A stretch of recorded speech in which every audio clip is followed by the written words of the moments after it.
ভাই এমন একটা অবস্থার মধ্যে আসি, যখন রাস্তায় বের হই ঈদের দিন রাস্তায় বের হইতে পারি না, কারণ রাস্তায় বের হলেই সবার মুখে খালি একটাই প্রশ্ন, ভাই বউ ছাড়া কত নম্বর ঈদ?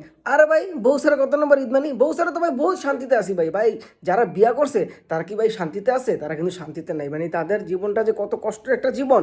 মানে আমার বন্ধু বান্ধব কিন্তু ম্যাক্সিমাম প্রায় সবাই বিয়ে করে ফেলছে, দু একজন আছে আমার মতো হতভাগা সিঙ্গেল। হতভাগা বলবো না, তাদেরকে সৌভাগ্যবান বলবো। কেন সৌভাগ্যবান বলতেছি, তারা এই ভিডিওটার পরেই আপনারা বুঝতে পারবেন। মানে তারা মানে খুবই যন্ত্রণার মধ্যে আছে। খালি তাদের মুখে খালি একটাই কথা, ভাই বিয়ে করস নাই কিন্তু করিস না, বিয়ে করবি তো ফাঁসবি।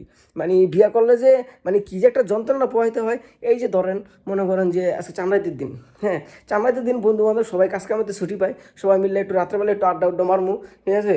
মনে করেন যে আবার ঈদের দিন একটু রাত্রেবেলা সবাই আড্ডা আড্ডা মারমু, কিন্তু যারা বিবাহিত তারা কিন্তু এই জিনিসটা পারে না।